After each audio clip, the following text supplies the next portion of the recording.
विद्यार्थियों को लेकर उपस्थित हुए हैं।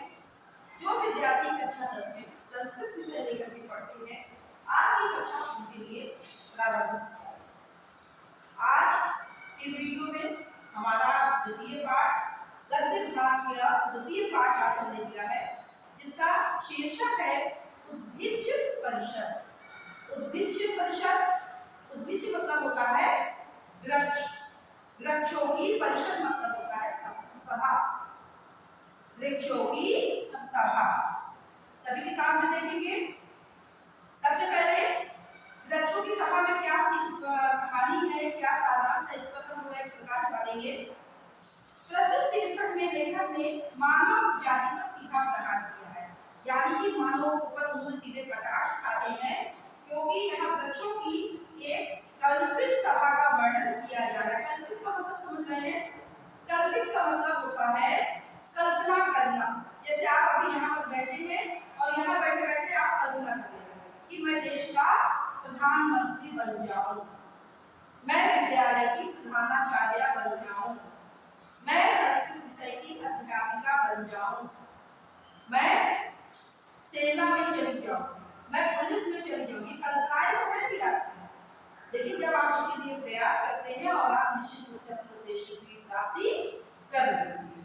तो इसी उद्देश्य पर यहाँ पर वृक्षों की एक कल्पित सभा का वर्णन कवि ने किया है, यानी कि अपनी कल्पना के आधार पर एक सभा का वर्णन, एक कहानी बनाई है। ठीक है, क्या बनाया है? इस सभा के सभापति पर शोभित होते हुए पीपल अपने अध्यक्षीय भाषण में मानव स्वभाव की कटु आलोचना करते हुए उनके दुर्गुणों का वर्णन कर रहे हैं। यानी कि जब सभा हो रही है तो सभा में क्या होता है?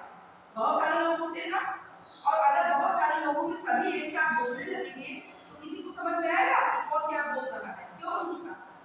तो समझ में आएगा। अगर हम इस कक्षा कक्ष में कम से कम 50 लोगों को बैठा दें और सब एक साथ बोलना शुरू कर दें तो वो समझ में आएगा? नहीं आएगा। अब क्या होता है कि उसमें एक अध्यक्ष होता है। अध्यक्ष मतलब जो एक मुख्य व्यक्ति होता है, वो विषय के बारे में बताता है। जैसे जब आपकी यहाँ पर कोई काउंसलिंग होती है या कोई मीटिंग होती है, आपकी प्रेजेंटेशन मीटिंग होती है, तो क्या होता है? प्रिंसिपल मैम होगी या फिर जो भी समिति के अध्यक्ष सदस्य होंगे, वे उसके बारे में बोलेंगे। सभी नहीं बोलते। अगर सभी बोलेंगे तो किसी को समझ में ही नहीं आएगा। क्यों नहीं आएगा? हाँ, तो इसमें क्या हुआ है कि कल्पना वाली जो सभा चल रही है, इसमें कवि ने पीपल को, इस वृक्ष को पीपल को अध्यक्ष का पद दिया है, और पीपल अपने अध्यक्षीय भाषण में मानव स्वभाव के प्रति अपना दुख को प्रकट कर रहे हैं और आलोचना कर रहे हैं। कहते हैं कि मानव इतना स्वार्थी है कि अपने स्वार्थ पूर्ति के लिए अपने संबंधियों को भी मृत्यु के घाट उतार देता है। बिल्कुल सत्य कह रहे हैं कि मानव स्वभाव इतना स्वार्थी है कि अगर हम लोग अपने स्वार्थ के लिए, अपने काम की सिद्धि के लिए, अपने लालच को संपन्न करने के लिए, अपनी लोक की प्राप्ति के लिए वे अपने निकट संबंधियों को भी खत्म कर देता है। कितना न्यूज़पेपर समाचार पत्र में निकलता है कि पिता ने बेटे की हत्या कर दी, बेटे ने पिता की हत्या कर दी, भाई ने भाई की हत्या कर दी, पति ने पत्नी की कर दी, पत्नी ने पति की कर दी, भाई ने बहन की कर दी, है ना? पेपर में हर दिन कोई ना कोई पेज ये खबरें रहती है। तो वो कह रहा है कि जो मानव स्वभाव इतना कटु है, इतना कलुषित है कि वो अपने स्वार्थ के लिए क्या कर सकता है? अपने संबंधियों को भी मार सकता है। पीपल कह रहे हैं। और जंगल में बड़े बड़े हिंसक जानवर होते हैं, परंतु तब हिंसा करते हैं जब उनका पेट खाली होता है। कहते हैं इनसे अच्छे तो जानवर होते हैं जो तभी दूसरे की हिंसा करते हैं जब उनका पेट खाली होता है। अगर उनका पेट भरा हुआ है तो निर्जीवों पर या दूसरे जानवरों पर हिंसा नहीं करते हैं, हिंसा नहीं करते हैं। ठीक है ना? तो इसलिए मानव जो है वो जानवरों से भी बदतर है। कहते हैं कि जिसका पेट कभी नहीं भरता है और सदैव हिंसा पर उतारू रहता है, वो मानव ही। हम वृक्ष बहुत अच्छे हैं, अपने द्वारा थके हुए को छाया और भूखे को फल देते हैं, और परंतु जो संसार में जो सबसे निम्न कोटि का प्राणी है वो कौन है? कौन है? किसको कहा जा रहा है? पीपल ने किसको सबसे निम्न कोटि का प्राणी कहा है? मनुष्य को। बहुत बढ़िया, मनुष्य को कहा है, क्योंकि मनुष्य जो होता है उसको अगर जरूरत भी नहीं होती लेकिन फिर भी वो इसका फलदायु सदैव रहता है। इसी विषय वस्तु पर आधारित आज हमारा पाठ है, सभी लोग ध्यान से देखें। हम प्रथम गद्य खंड का हिंदी में अर्थ बता रहे हैं, आप एक एक शब्द का हिंदी में अर्थ अच्छे से देखिए, अगर किसी तरह की दिक्कत हो तो पूछ लीजिए। आज सर्वविद विटपरिणाम मध्य स्थिता महान अश्वत्थेव भवति। इसके पश्चात सभी वृक्षों के बीच में सुमहान अत्यधिक महान अश्वत्थेव पीपल के वृक्ष भवति कहते हैं।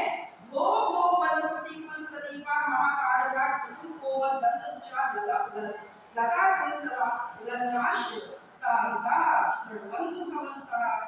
वो अरे अरे भवन्तः आप सभी सावधानता सावधानी के साथ श्रवन्तु सुने। वनस्पति कुल प्रदीपा महापालिका, वनस्पति कुल के प्रदीपक दीपक और बड़े बड़े वृक्ष कुसुम कोमल दंतुचा और जिनकी अभी कोमल कोमल कलियां निकली हैं, ऐसे वृक्ष को ऐसे पुष्पों को धारण करने वाली लता कुल जो लताएं हैं और स्त्रियों की तरह सुंदर जो लताएं हैं, सावधानता सावधानी के साथ श्रवन्तु ये सुने। अद्य मानव आदर्यम अस्माकं समालोचन। अद्य आज मानव आदर्य मानव का जो व्यवहार है, अस्माकं हमारा समालोच्य विषय है, हमारे विषय का टॉपिक का विषय है, टॉपिक का विषय है। तो हमारा टॉपिक का विषय मतलब हमारा मेन विषय है कि आज जो समालोच्य विषय है वे हमारा मुख्य विषय है।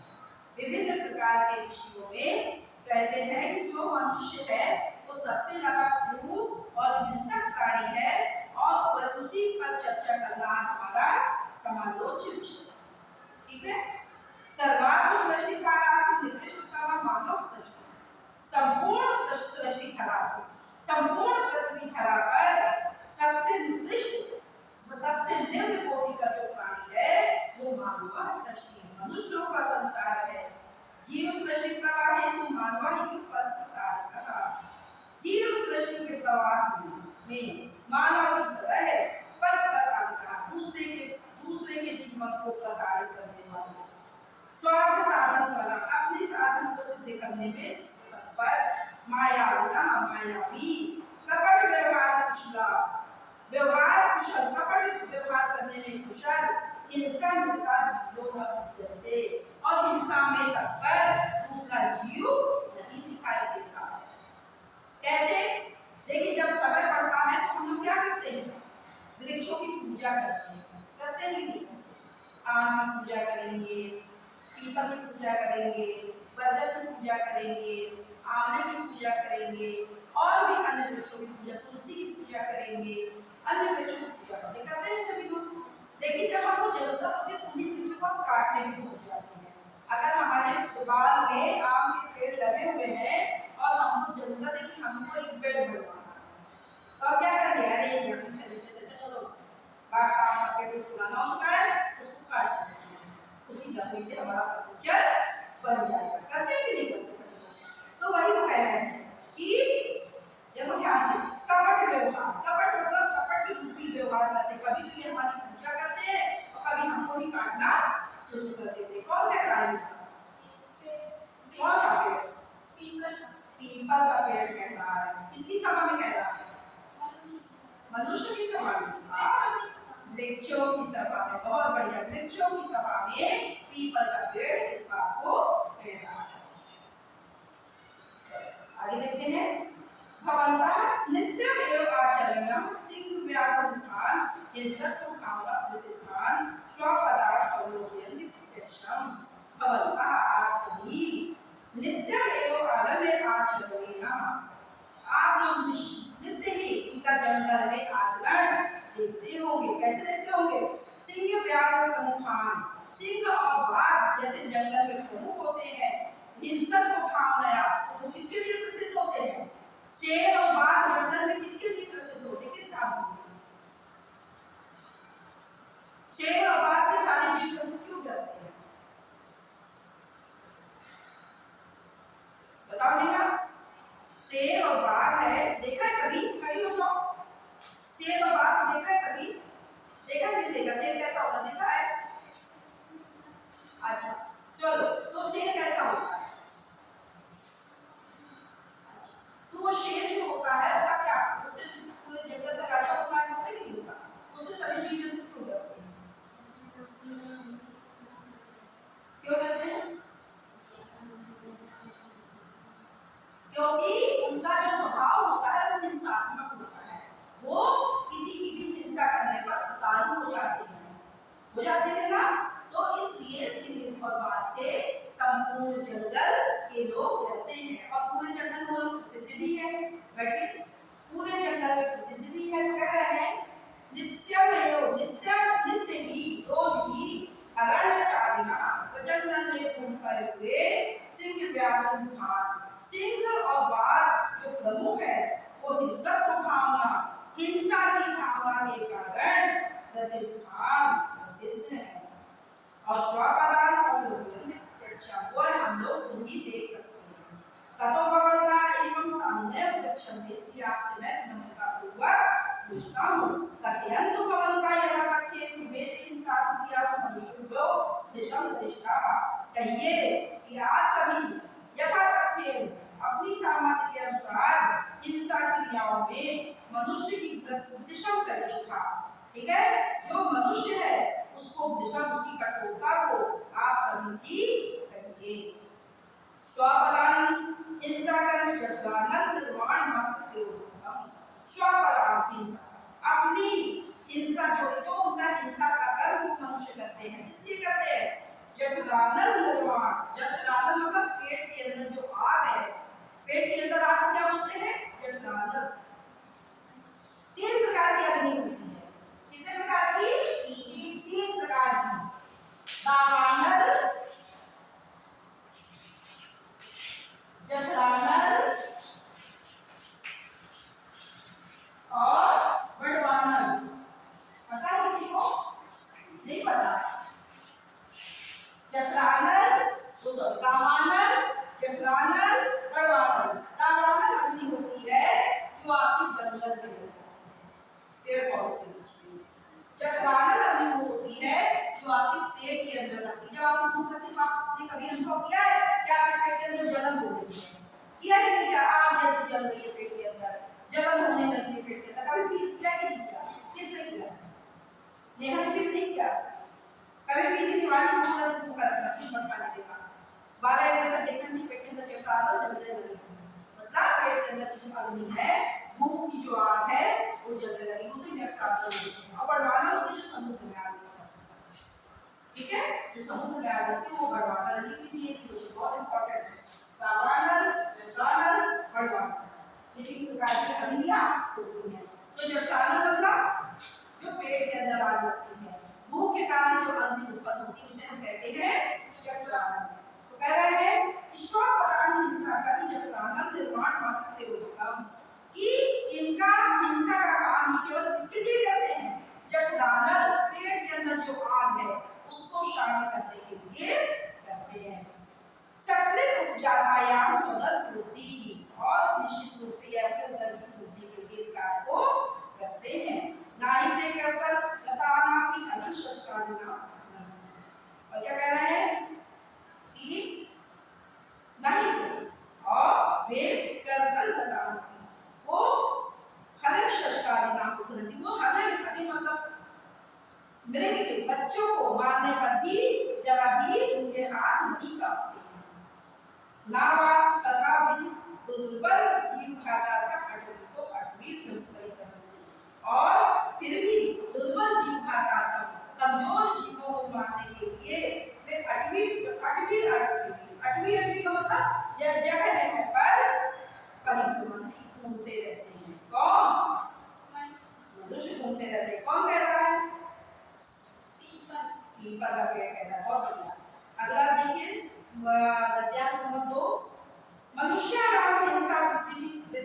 निर्वधि निर्वसाता च। जो मनुष्यों की वृत्ति है, व्यवहार है, वो निर्वधि असीम है और निर्वसाना अनंत है। ये नहीं है कि कहीं पर इनका खत्म हो जाना है ये व्यवहार, बल्कि इनका ये जो व्यवहार है वो असीम है, वो उसकी कोई सीमा ही नहीं है। ठीक है, कहाँ पढ़ा रही हूँ मैं, सबको बताइए अपने, किस लाइन में पढ़ा रही हूँ? सेकंड पैराग्राफ में। किस लाइन में पढ़ा रही हूँ? किस लाइन में पढ़ा रही हूँ?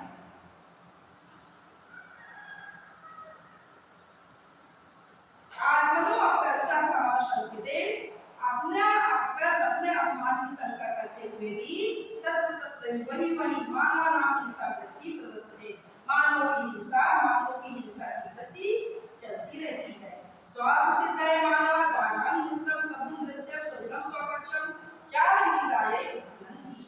अपनी स्वार्थ की सिद्धि के लिए मानव दारान अपनी पत्नी को, मित्रम मित्र को, प्रभु स्वामी को, मित्रम सेवक को, स्वजन अपने बंधु भाइयों को, व स्वपक्षम जो उनके पक्ष की तरफ रहते उनके प्रति भी लीलाएं उपनंदी, उनके भी प्राणों से खेल जाती है। पशु हत्या के शांत निधन केवल चित्त विनोदाय महारण्य नमिते यथेच्छं निर्दया चाक्षुषात्मक भवति। पशु की हत्या तो उनके खेलने का केवल एक साधन है। बहुत शिकार करने जाते ना हम लोग जंगल में, तो पशुओं की हत्या उनके खेलने का एक साधन है। केवल चित्त विनोदाय महारण्य, केवल चित्त के विनोद के लिए, मन की शांति के लिए या आनंद प्राप्त करने के लिए ये महारण्य बड़े बड़े जंगलों में जाते हैं।